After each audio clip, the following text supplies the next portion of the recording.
It's the Full Court Press with Eric Franson and Jason Walker. Welcome back to the to the show that we're doing right now. Following the local teams, breaking down the biggest games with in-depth analysis and team interviews. There's going to be much higher expectations, sense of awareness of what we bring to the table.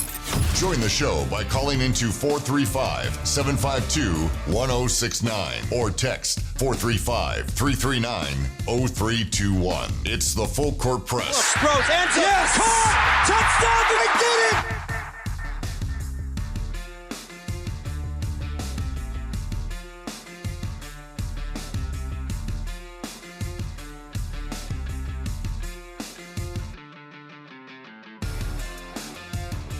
All right. Hello, everyone. Welcome to the Full Court Press. Jason Walker with you here. And it is hopefully a good day for you guys. Hopefully it's a good Friday. Thank you for spending some of your Friday listening to the Full Court Press here live on 106.9 FM, 1390 AM. Also listening live on 1069thefan.com, the 1069 The Fan mobile app. Those last two are also where you can listen to the show after the fact. Some of you I know listen that way, listen to the podcast, which we post on both the app and the website. So if you can't listen live each day, you can always listen after the fact. So thank you so much for tuning in. And it's NBA Draft Reaction Day. If you guys want to send in your reactions, 435-339-0321. Certainly hope for a lot of audience participation. It's just me today. Eric Franson still off on his vacation, possibly even out of cell service. Aggie Salvesny's been kind enough to join the last couple of days. He's unfortunately not able to join us, so you got me for the next hour. Here are my takes about the NBA draft. That's largely what we're going to be talking about. A lot of craziness that went on. The draft didn't go according to the mock draft consensus. Who would have thought such a thing? Who would have thought that the draft wouldn't follow the consensus? You never could have expected it, ever, right? Everything always goes according to the consensus. Sarcasm aside, the draft ended up presenting the Jazz with an interesting decision, at least for the fans, with the way things fell. The Jazz ended up keeping all three of the picks they went into the day with, didn't trade any away, didn't trade for any. Not even in the second round, which once they kept all three of their first-round picks, it was pretty clear to me they weren't going to trade into the second round because they don't have very many open roster spots left. Already it's kind of a question as to whether or not they'll still retain Jordan Clarkson and others, if they bring in Jordan Clarkson, do they cut another couple of players, or are they kind of forced to trade some of the guys they have on the roster away?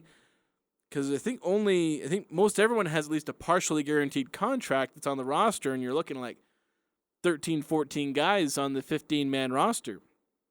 So the Jazz ended up keeping all three picks, long story short. And who did they pick? Well, at number 9, they picked Taylor Hendricks. Then at number 16, they took Keyonte George. And then at number 28, they took Brice Sensabaugh. And we'll certainly go over those as we talk through today's show. Also, some Mountain West players found landing spots not in the draft, but after the draft. There were players who found spots either as maybe undrafted free agent contracts or summer league. Find summer league spots. There are at least 3 that I've been able to find. There may be others that have kind of slipped under the radar. But I know of at least 3, including one Utah State player who is going to be playing in the Summer League. So we'll certainly get to that later in the show as well. Already getting going on the text line. If you guys want to chime in, 435-339-0321. 2305, texting in. Says, do you think the Jazz hurt to the point where they're trying to win this coming year with what they have, or are they still trying to get better through the draft by not doing well? So basically, are they tanking, or are they beginning to make a push now with this draft? And the answer is, I think it'll depend on what they do in free agency. Because as things are now, they can go either way. they can start a bunch of these young players, in which case they will not be particularly great this season. If you ended up starting Taylor Hendricks and Keyonte George, which it's possible both those guys could fight for starting jobs based on roster construction, and if they end up being the starters, this team will not be good. And if they're not too good, then you might see Lauri Markkanen get sat for a little bit more. You might see Walker Kessler sitting a bit more. You'll see some development with the young players, but they won't be good. If they end up bringing in another great player, like they got rid of Mike Conley, let's say they bring in a Mike Conley-esque level player, and that's basically the main thing they need to be better, is this team lacks playmaking. So if they brought in, DeJounte Murray, he's out there, there's questions about whether or not he's going to stay with the Hawks, or Fred VanVleet, he's probably not going to come to Utah, but let's say they were able to get someone like that. You bring in a veteran quality playmaker like fringe all-star. In the case of Murray, he's made an all-star team. Bring in that kind of guy, well, then that's them making a push toward the playoffs. But if they don't make any major free agent signings, or if the biggest signing they make is bringing back Jordan Clarkson, then while they may push toward the playoffs, it'll still be very much like this year, where you'd probably rather be bad, but you're not a horrible team, and you're just focusing on giving a good place for these younger players to develop. We saw how well Walker Kessler and Ochai Agbaji did in that system where they were young, developing. They played next to quality players like Jordan Clarkson, Lauri Markkanen, and Mike Conley, at least for a time, for all three of those, or at different points. So I don't think the Jazz are going to be any worse this upcoming year than they were last year, at least not in any significant way. But again, it will depend on what they do in free agency. They could push toward the playoffs. They could push toward being kind of a middling playoff seed, or they could stand pat, hang around on the edge of the playoffs. Maybe they'd make the play-in, maybe do it all over again. We'll see. That's the long answer, is we'll see. It depends on what they do in free agency. 5338 texting in, got a long one, says, Dear San Antonio Spurs, I'd like to thank you for selecting me first in this year's NBA draft. After intense deep consideration and reflection, I've decided to follow the legendary G.C. Carroll and pursue a professional career playing career in Spain, where the brand of basketball is superior. Good luck, Spurs. Peace out. Signed, Victor Wembanyama. Although 5338, I don't know if you deliberately didn't try to spell out Wembanyama or just gave him a nickname. Wubya. Yeah, that would be interesting. And yeah, there's a certain amount of jealousy with the Spurs. And we've talked about it a little bit when I was watching the beginning of the draft and they're just gushing over the history of the Spurs with the championships and the number one picks. And it's just like, seriously, Spurs? Come on. They're the small market team that gets all the luck, and so they can kind of join the big boys. And you're basically getting, Victor Wembanyama, his prospect level is on par with LeBron James, Kareem Abdul-Jabbar, Wilt Chamberlain, David Robinson, and certainly plenty others. That's what he's on par with. This almost guaranteed fringe all-star. That feels like it's his Wembanyama's floor is fringe all-star, which is absurd. And obviously his ceiling, everyone gushes over his ceiling and yada, yada, yada. And the Spurs have landed what they landed. David Robinson, who is a big recruit. Tim Duncan, who's obviously one of the all-time hype prospects, lived up to that hype. And then they get Victor Wembanyama. When does everyone else get to share?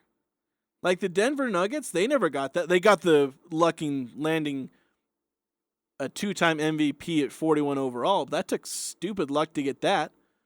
The Spurs are just consistently handed number one overall picks. The Cavaliers keep getting handed number one overall picks. What do the Jazz get? Well, they get pick number 9. They get Taylor Hendricks. They get pick number 3 in a bad draft where they get Enes Kanter. They get pick number 5. They get Dante Exum. Their two best franchise players, John Stockton, Karl Malone, both picked after 10. One of their other best players in franchise history, Rudy Gobert, taken at 27. Donovan Mitchell at 13. Like, when do the Jazz get their time in the sun? Just doesn't seem fair. But that's the way sports is. Sports isn't fair.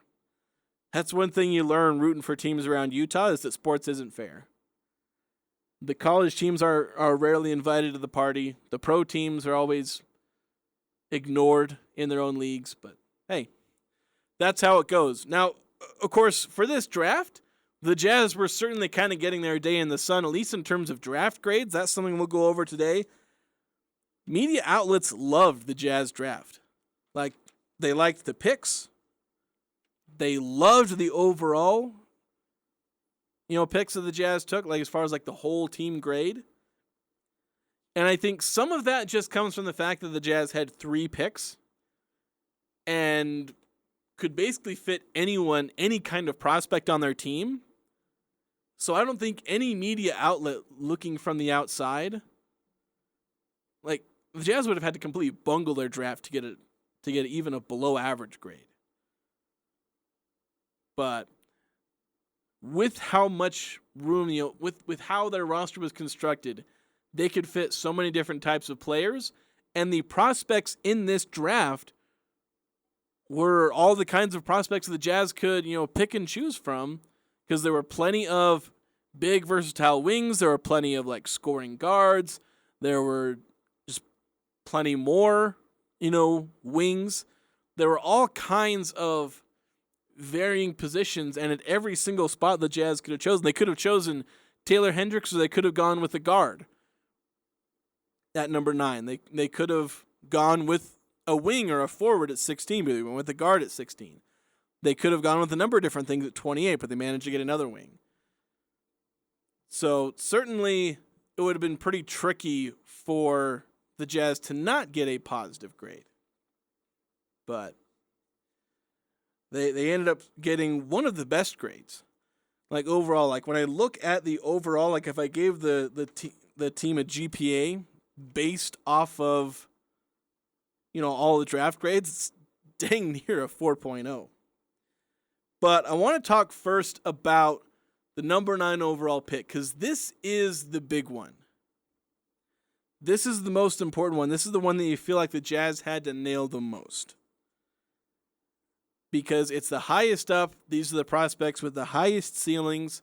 These top 10 or even lottery picks are the kind that you want to be able to lead your franchise. We've seen them do that before. There are plenty of guys, even in the late lottery, who have bloomed and proved to be really good players. Even just outside the lottery, Giannis Antetokounmpo, Kawhi Leonard, Donovan Mitchell, Devin Booker. And I'm probably forgetting somebody else. I think Paul George even. I think he was 10, 11, 12 or something like that. Somewhere in that low teens range. So you get plenty of guys in that range who can perform well. Now, we talked about the history of number 9 and how it's spotty. But still, the expectations for a number 9 pick and the possibility for a number 9 overall pick are certainly a lot higher than even 16 and especially 28. So, with the number 9 overall pick, the Jazz took Taylor Hendricks. 6'9" forward, played at Central Florida last year. He was a one-and-done prospect. Now, we did go over him a little bit. He was one of the most popular kind of mock draft selections for the Jazz, because it was generally seen that Taylor Hendricks would be the player to fall to number 9. There was a somewhat consensus top 10, and that mostly panned out.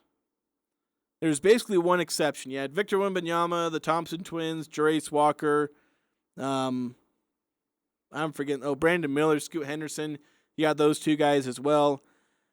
And, Cam Whitmore was projected to the top 10, although the guy who ends up going in the top 10 instead of Cam Whitmore was Bilal Coulibaly, or I think that's how you say his name. Yeah, I'm pretty sure that's how you say his name. And so actually, at number 9, the Jazz had a chance to select either Taylor Hendricks, who was largely seen, I think his peak was like 7 in terms of mock drafts. Somewhere between like 7 and 11. And Cam Whitmore, he was projected as high as like 4 or 5. He was a guy who was seen as having a tremendous ceiling. But he fell, at least at that point, all the way to number 9.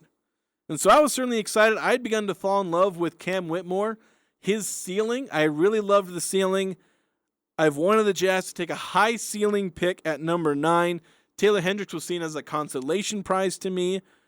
And so I wanted them to pick Cam Whitmore. But the Jazz went with Taylor Hendricks. Now it's kind of the first drama of the night. They almost got Jarace Walker, but I think with the Pacers and Wizards, I think they both liked those. And I think they ended up trading. Yeah, the Pacers and Wizards ended up trading 7 and 8. Supposedly the Jazz wanted Bilal Coulibaly as well, but it wasn't worth it to them. I think they would have had to trade like either a first round pick or several second round picks to outbid Washington for Coulibaly, who's kind of this raw. He is a high upside pick, so the Jazz ended up kind of pulling out of that bidding war and getting Taylor Hendricks. So, who's Taylor Hendricks? We talked about him before on the show. Me and Eric, when we were going over some of the prospects at number 9. As said, certainly one of the more popular mock draft selections, and ended up being right. So, as I said, 6'9" forward at a UCF. One of the biggest pros, biggest positives for Taylor Hendricks is his defensive, side of, his defensive upside. He's long, obviously the 6'9". He's got a 7 foot, 7 foot 1/2 inch wingspan, so a plus wingspan of plus 3.5 inches. His versatility, the ability to be a weak side rim protector, maybe even a small ball 5 rim protector, while also being versatile enough to guard some wings. And one of the things I said after I was finished expressing some disappointment that the Jazz didn't end up taking Cam Whitmore, who I had kind of fallen in love with. One of the things I actually pointed out and I'd thought of after the fact was in an NBA where, especially in the Western Conference, you have LeBron James. I know he's kind of starting to go on his way out. He's toward the end of his career, but still, you still got LeBron James. You got Anthony Davis, Nikola Jokic. You now have Victor Wembanyama. Chet Holmgren's still running around, if you remember him. He was Victor Wembanyama before Victor was Victor Wembanyama, although not nearly as much hype. And then you've also got, Giannis in the Eastern Conference, and there's some other, 6'10", 6'11", unicorn, lead offensive players in the NBA. And they're beginning to dominate the NBA. Like, these are the new players that you want to have on your team. And so if the NBA is, rife with all of these kind of players, well, maybe it'd be a good idea to have a 6'9", 220-pound, 7 foot plus wingspan, highly versatile defensive forward.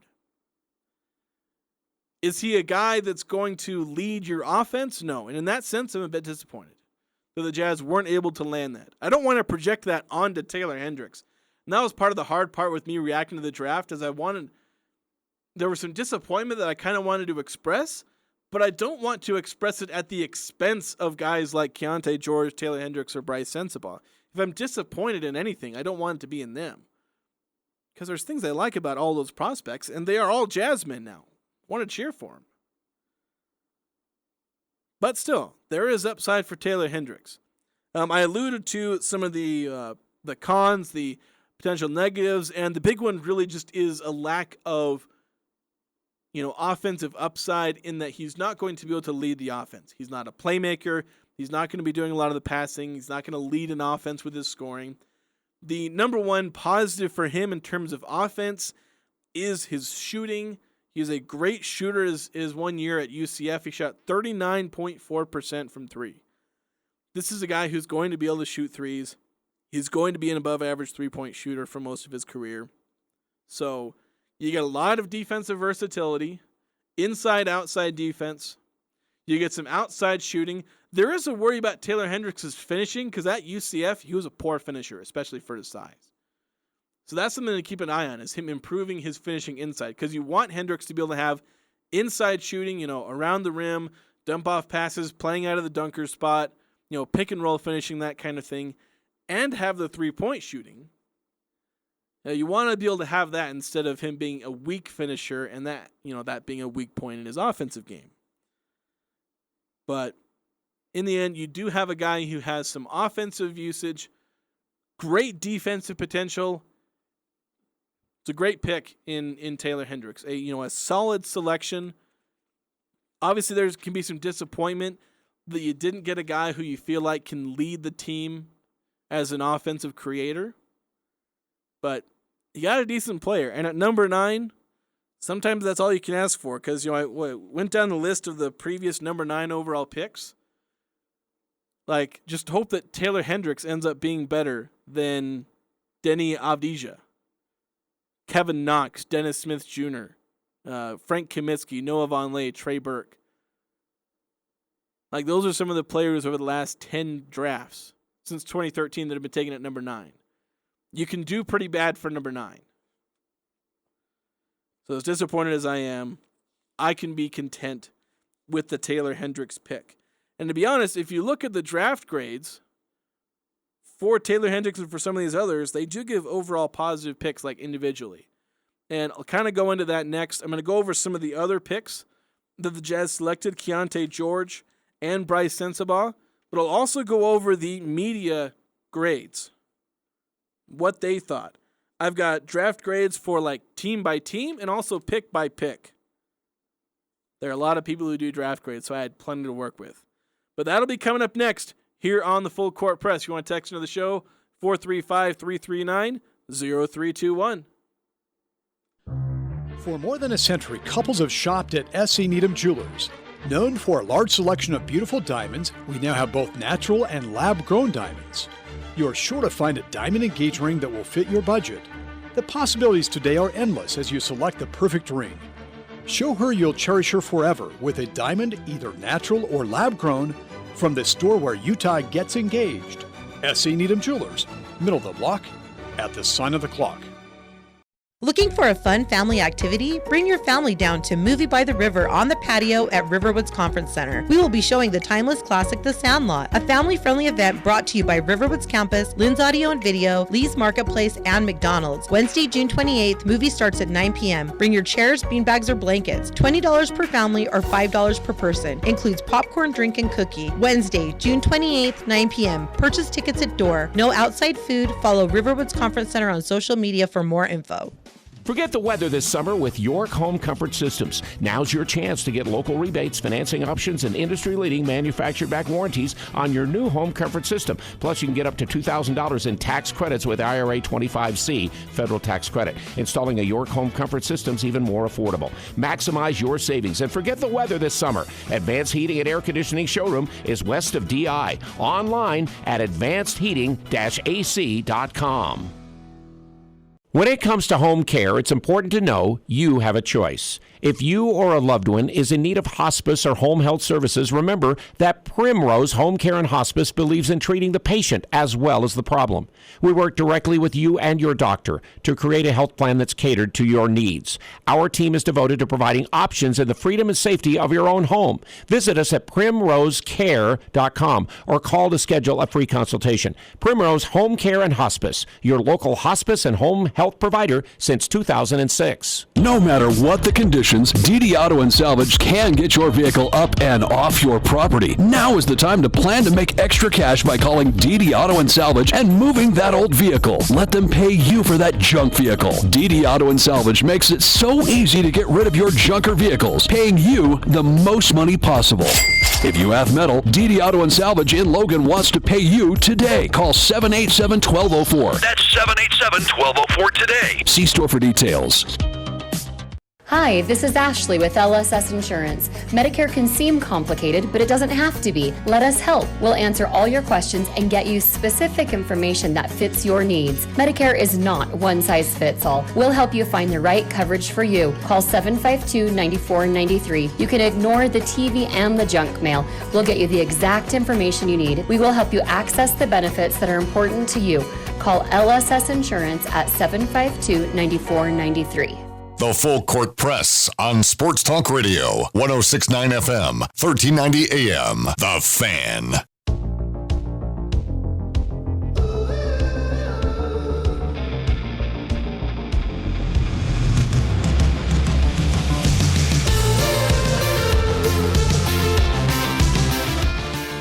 And welcome back, Full Court Press. Jason Walker with you here. Thank you so much for joining. And as summer's now officially here, we're a couple days into summer, and the hot weather is going to join it, so it's more important now than ever to keep your car in tip-top shape. And part of that is getting your oil changed. You can do that at Valvoline Instant Oil Change across from Angie's on Main Street in Logan. That's 695 North Main in Logan, right across from Angie's. So you can go get a bite to eat and then go get your oil changed. Perfect combination.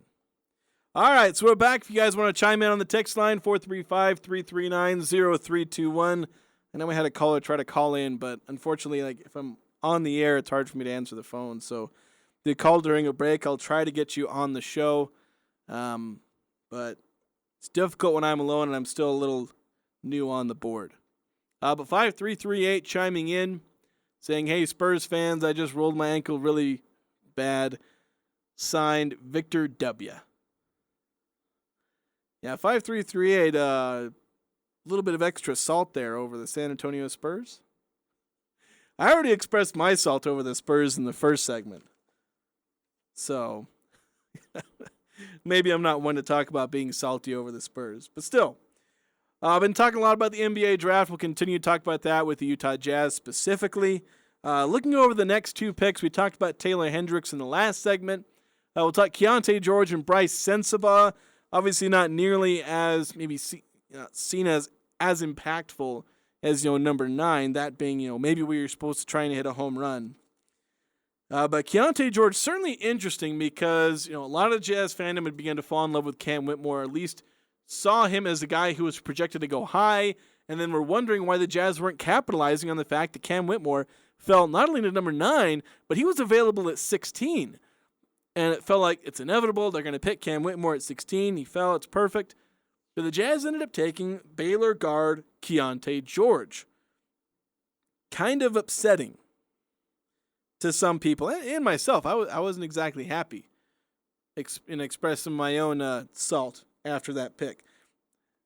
He's grown on me a little bit. I still have some significant worries. And I'm going to be doing some deeper dives into the worries. I like to look at precedent and see how it's worked before. Keyonte George, the thing you need to know about him is, well, according to Tony Jones, the Jazz really liked his shot-making ability and his ability to become a point guard, a creating point guard. Of course, I responded to that by noting on Twitter that Keyonte George, in his season at Baylor, shot 37.6% from the field. He was in the 30th percentile in rim finishing. He shot 52.1% at the rim, certainly below average. And on guarded catch and shoot attempts, he shot 26.1%. Those are largely three-pointers. I think one of them was a 2. So really bad shooting in at least 3 different categories. So I was kind of snide when I say, yeah, I love his shot making. He doesn't make his shots, though.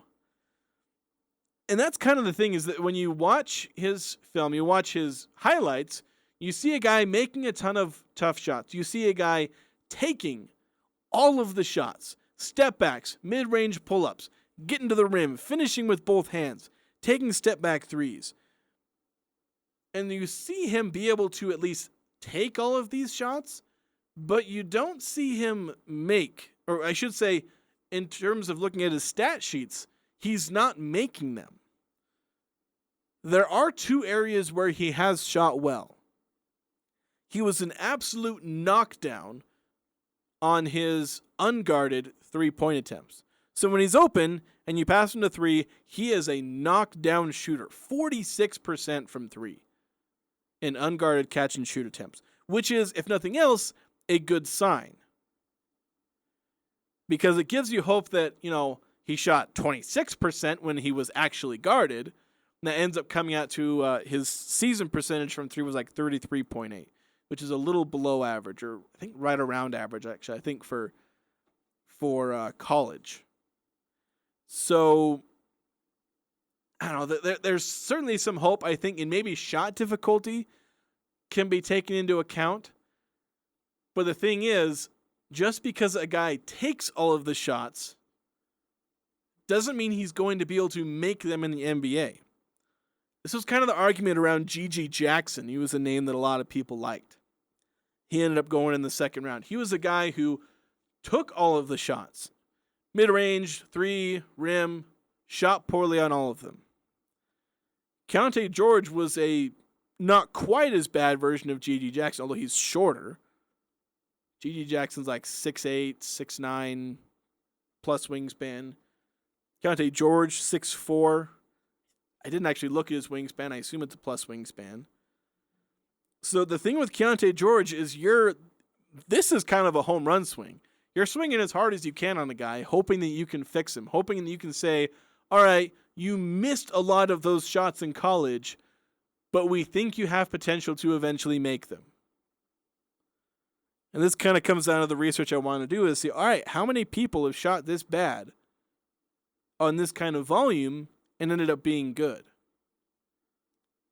My initial research is like since 2010-ish, you have about 90 players who had a similar volume and shooting percentage as a freshman that Keyonte George did.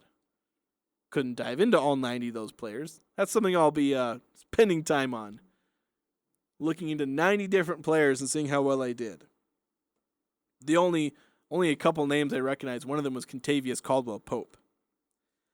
So that's kind of Keyonte George. There's a bit of frustration over that. You saw a guy who was very inefficient in college, but maybe there's potential. And you just have to bank on that potential. The last pick, and this was probably the least universally loved. I don't think anybody hated this pick at all. Brice Sensabaugh, as I mentioned, forward out of Ohio State, or kind of wing, I guess. Some see him as a shooting guard at 6'6", but he's like 240 pounds, so I might see him more of as a small forward, maybe kind of a shorter power forward. He probably fits best in that small forward, maybe even shooting guard role. But it's kind of weird because defensively you don't know where to put him because that's his biggest weakness. He's not a good defender at all.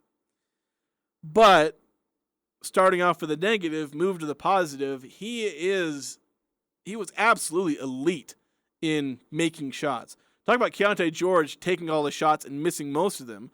Brice Sensabaugh took most of the shots and made them. Basically almost every single aspect of scoring, Brice Sensabaugh had elite percentages. Jump shooting, dribble jump shooting, catch and shoot, you name it, the jump shot, he made it at a high rate. And every kind. Mid-range three-pointer, pull-up, just everything. He's great at it. Turnaround jumpers, everything.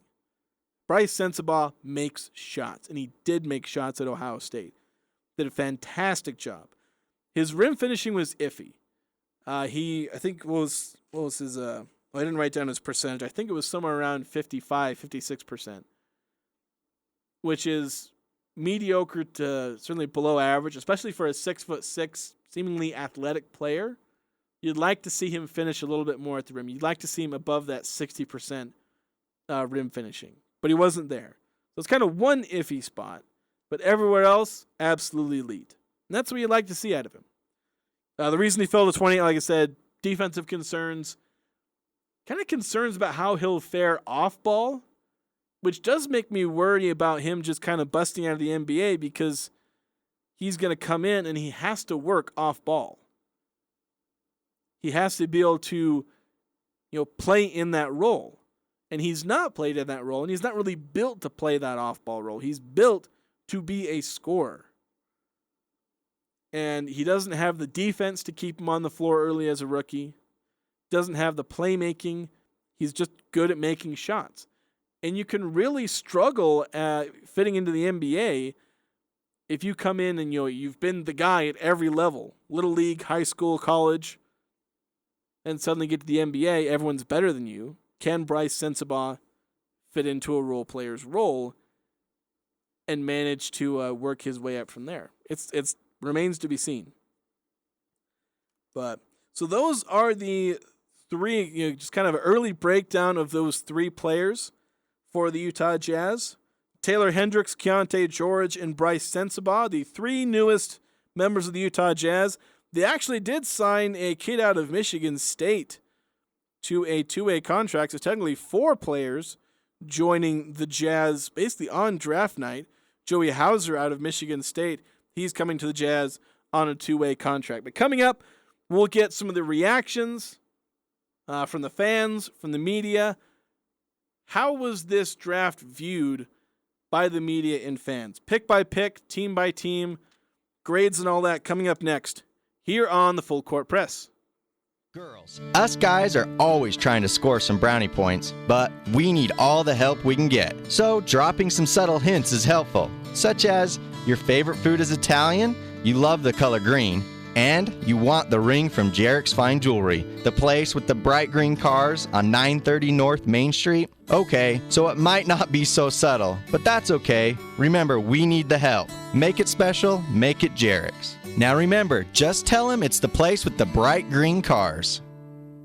This is Ryan at My Mattress. Life is good. Life at My Mattress is good too. Why might I say that? Because today is a good day to slay a Goliath. The other day I went into a mattress store here in Logan that has 2,500 stores across the country. I'd say that's a Goliath. We were 20% less expensive on every bed that we both offer. We may not have 2,500 stores, but we are number one in Cache Valley.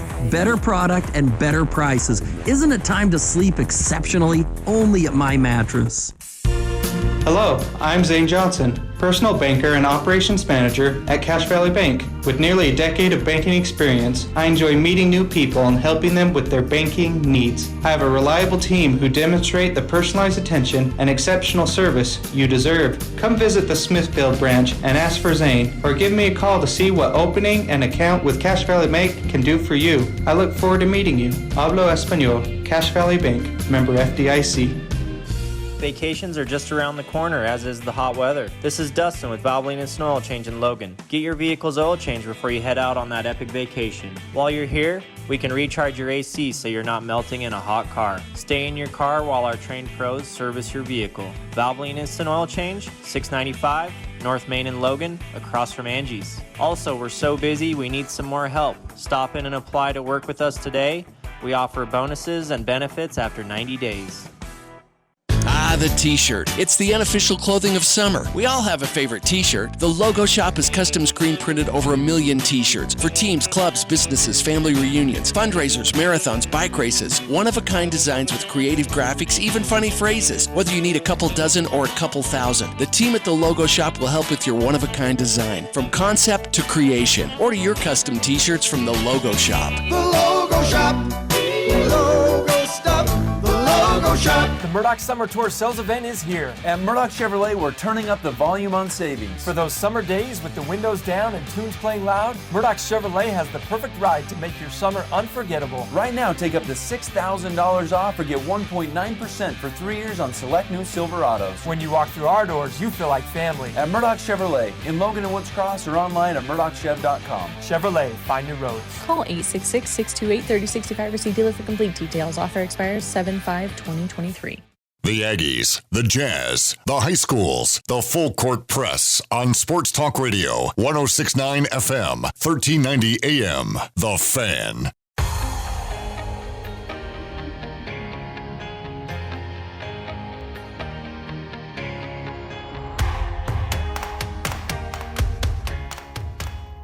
Perhaps a good sign for the Utah Jazz with their draft, but coming in with the bump music and the song Good as Hell.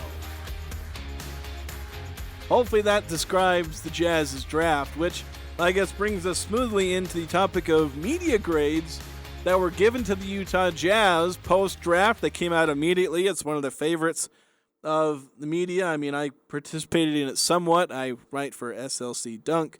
among other places. Well, of course, Cache Valley Daily being the number one there. And the SLC Dunk gave its draft grades. I didn't actually participate in assigning any grades, but I certainly looked up a lot of them. Wanted to see how the Jazz draft was viewed. I was kind of meh on it. Liked each of the prospects in the end, as much as I dislike Keyonte George's inefficiency, and to me that is an enormous red flag.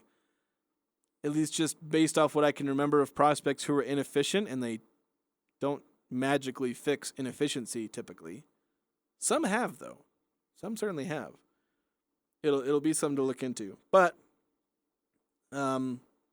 media tended to love Jazz's draft. And I'm going to go through some team-by-team picks, or team-by-team grades. There were some outlets that gave a pick-by-pick grade, and some gave team overall grades. As far as I know, there wasn't really much overlap. Most just did one or the other. So for these team grades, and some of them actually ranked like 1 through 30. Not all of them did, but some of them did. So here's some of the overall grades that these outlets gave. USA Today, they had the Jazz as the 8th best draft with an A- grade. Sporting News, they actually had the Jazz as 8th best as well, but they actually gave them a slightly better, an A. SI.com, I don't think actually the rest of these, well, most of the rest of these didn't have a 1 through 30 grade, but SI.com, they gave the Jazz an A+. That was the best grade. And the only other team that had an A+ grade in SI.com's team-by-team grades list was the Spurs, who took Victor Wembanyama. New York Post, they had the Jazz with an A, which was 3rd overall. I think the Lakers and Spurs were the only teams ahead of them. NBC, the Jazz were one of 6 teams that had at least an A, and the Jazz got an A. ESPN gave the Jazz an A-. The Jazz were one of 7 teams to have at least an A-. And then SLC Dunk, as I mentioned before, the overall team grade was A-. They didn't give a team grade to anybody else. So if you took all of these and made a report card out of it and gave the Jazz a GPA, that's a 3.90 GPA. Like, the media generally thought that the Jazz aced this draft. Like, we're dang near perfect, that they could barely do any wrong. Nobody gave the Jazz worse than an A-. And some of them viewed the Jazz as having one of the best drafts in the NBA. Now, again, I think some of that just had to do with the fact that the Jazz's picks generally work. They had room for many different kinds of players, and they drafted many different kinds of players. And I think that tends to work well with the draft reaction community. Whether or not they end up being good, that's certainly up for discussion. 2603 chiming in on the Full Court Press text line says, calling it now, the Jazz bring a championship within the next 8 years. That, my friend, is bold. But I really hope you're right. Every time we renew this cycle, I have hope that the Jazz are going to bring a championship. The post Jerry Sloan, the core 4, the reset to Donovan Mitchell, Rudy Gobert, and now resetting again. Hope renews each time that this time the rebuild will work. And I don't know. Haven't been to the finals since very early in my lifetime. 9310 says, if one of the 3 picks turns into a consistent starter, I think that's the ceiling. I think the ceiling is getting 2 starters. Realistic expectation should probably be one of the 3 turns into a starter. Either George or Hendricks. Sensabaugh would be a surprise to become a starting caliber player because he'd really have to up his defense. Otherwise, he'd maybe be like a fringe starter or a 6th man. But looking into the individual grades for each of these players, I actually want to start by feeding off my own work at SLC Dunk. They're basically polls that were in this article. And I put them in here on purpose because I wanted to get people's reactions to whether or not they liked the picks at each of the selections. So the pick at number 9, like, how did people view Taylor Hendricks being picked at number 9? I gave 3 options in this poll. fantastic pick. The other one was good player, but should have gone with somebody else. And the last one was hate the pick. So, love the pick, or good player would have gone with somebody else, or somebody who hates the pick. 88% of the nearly 350 people who voted thought it was a fantastic pick. Overwhelming positivity for Taylor Hendricks at number 9. Just about the remaining voters, 11%, thought he was a good player, maybe would have gone with somebody else. Those people probably thinking they should have gotten Cam Whitmore. 1% hated the pick.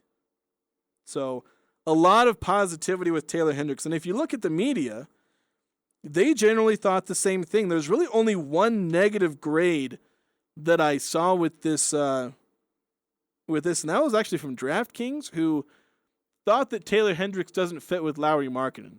And that's basically anybody who's been negative. I think there was one other I saw on Twitter where they gave a team grade and it was low. I saw it after I had already compiled my list, so I didn't include it. But there are some who think Taylor Hendricks doesn't work with Lauri Markkanen. I think that's some not knowing that Lauri Markkanen plays small forward.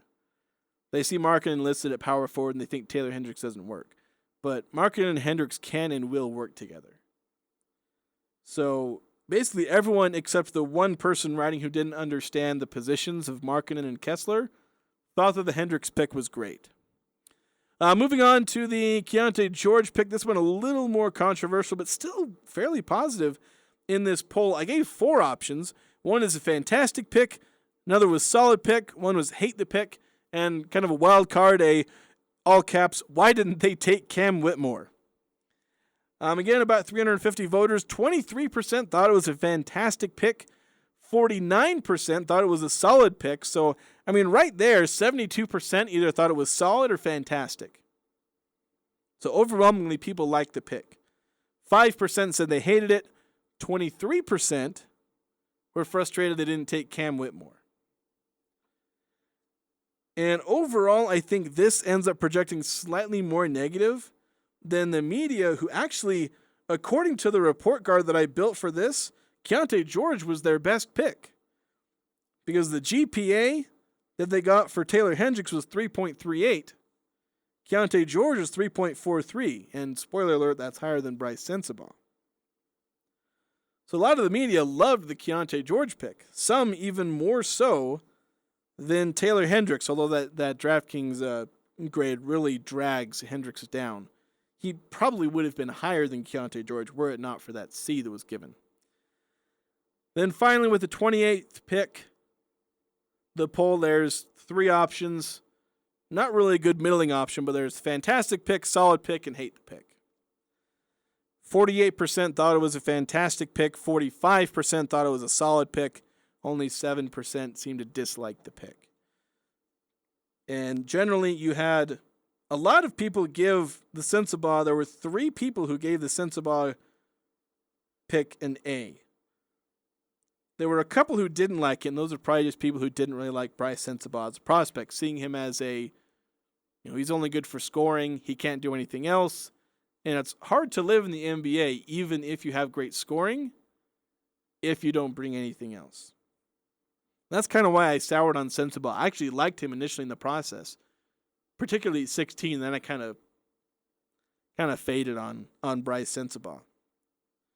So those are the grades, at least individual grades, team overall grades. The media loved this draft for the Jazz. Whether or not that pans out, well, that remains to be seen. But coming up next, we'll finish off the show talking about Mountain West players who they didn't get drafted, but they are finding landing spots largely on Summer League rosters. We'll talk about that next here on the Full Court Press. Daryl's is getting into the Independence Day spirit early. This is Jay with Daryl's Appliance. This Saturday only, it's a patriotic event like no other. Get a free designer GE Cafe air fryer, nugget ice machine, or toaster with the purchase of 4 appliances. Double dip and save more with Daryl's exclusive mail-in rebates of up to $600 on select appliance packages. Saturday only, get 18 months interest-free financing. Listen for a live broadcast from 10 to 1 while supplies last. Daryl's West on Airport Road, open until 5 p.m. Advanced Fireplace and Stove wants to thank you for voting them 2 years running the gold medal winners in the Best of Northern Utah contest. With over 35 display models in their showroom, their goal is to make the process of making your home comfortable and cozy an easy experience. With premier brands like Napoleon and Dimplex, they have something for every style, every home, every budget. Building or renovating, they've got you covered. Advanced Fireplace and Stove, where comfort is their business. Copiers, printers, service, and supplies are just the beginning. Les Olson IT is the premier source for your business's structured cabling, IT, software, telephones, and security systems. We partner with you to find the ideal solution to all of your office technology needs. Tell us your goals and we'll get you there. Find out more at lesolson.com. Les Olson IT. Cache Valley Ear, Nose, and Throat is locally owned and operated inside the beautiful new Three Peaks Medical Plaza in North Logan. Expect the most cutting-edge techniques, qualified doctors, and friendly staff to ensure the highest quality patient care. The ENT providers have extensive training to properly treat ear, nose, and throat conditions for adults and children. Cache Valley Ear, Nose, and Throat serves all of northern Utah and southern Idaho, accepting most insurance products including SelectMed. Go to CacheValleyENT.com for appointments and details. Cache Valley Ear, Nose, and Throat, located in North Logan and Providence.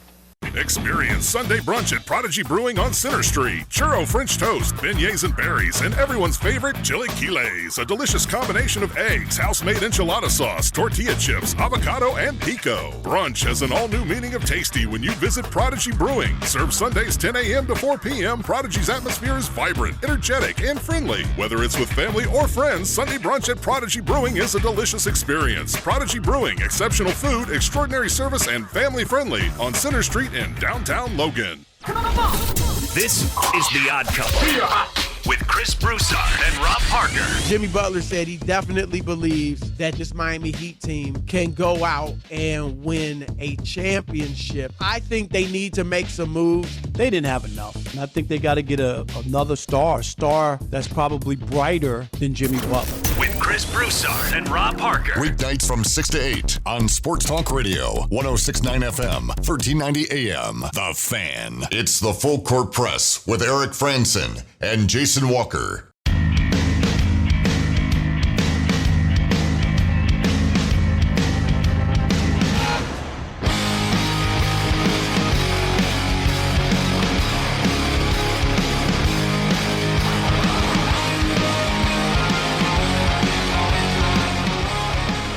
Final segment here, Full Court Press with Jason Walker. Thank you so much for tuning in for this show. A lot of draft reactions.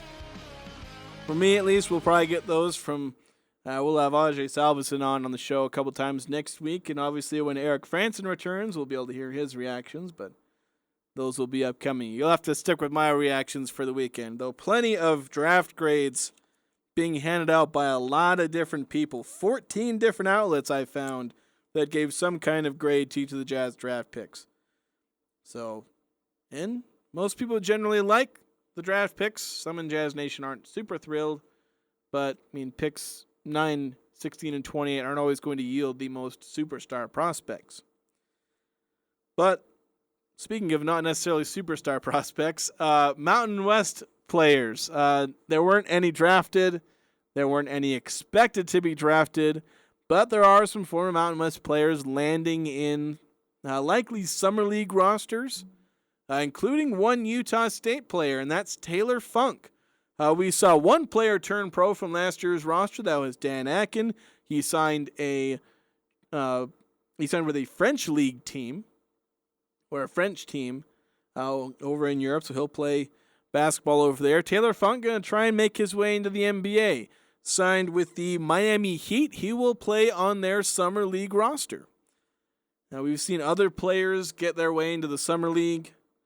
Justin Bean, he played for the LA Clippers in their Summer League. Of course, if I remember, I don't even think he really played very much at all for their Summer League team. Only seeing spot minutes. I think he played in like one preseason game. Or maybe I'm mixing it where he like briefly appeared in one preseason game but played for their Summer League team. I don't know. Justin Bean, he struggled to be able to actually have an opportunity to work his way onto an NBA roster. And now he's in the G League. Maybe Taylor Funk tries to take a similar route. 3-point shooting forward. There's obviously value in that. Maybe the Miami Heat are going to look for another undrafted, rotation player. They seem to be the kings of finding undrafted players. And maybe a hope that Taylor Funk is the next. But certainly a long shot for him, but we hope for the best. I always hope to see the Aggies in the NBA, and Taylor Funk's going to try and make it. Along with Neemias Queta, Sam Merrill, Justin Bean, all floating around in the NBA circles. Two other Mountain West players, former Mountain West players, jumping into the NBA, are trying to get their foot in the door. Hunter Maldonado, formerly of Wyoming. He's going to be with Oklahoma City Thunder, Summer League team. And then San Diego State's Nathan Mensah. He's signing with the Charlotte Hornets. Not clear if it's just with the Summer League team or if it's like a training camp deal. He's going to play with their Summer League team very likely, and then perhaps he'll be there in training camp. We'll see. But for now, there's some good, okay Mountain West representation in the Summer League. That'll be it for us today. Thank you so much for listening. Have a good weekend, everybody. I'm Dan Patrick, and this is Above the Noise. The NBA draft is officially in the books, and no one is surprised at the number one pick overall. Victor Wembanyama, 7'4" or 5 or 6. He's been hailed as the best prospect since LeBron. Capable shooter, impact defender, and a true unicorn in today's game. And with Greg Popovich still in town, he's a perfect fit for the struggling Spurs. Pop is known for leading San Antonio to 5 titles, but his work as a player developer is often overlooked. Popovich has developed Hall of Famers like Tim Duncan, Manu Ginobili, Tony Parker. Also created an all-star out of a late first-round pick, DeJounte Murray, and helped build Kawhi Leonard into a 2-time Finals MVP and a perennial MVP candidate. Now Pop will have the opportunity to work with one of the more promising prospects in recent memory. And if history is any indication, that's bad news for the rest of the Western Conference for years to come. I'm Dan Patrick, and this is Above the Noise.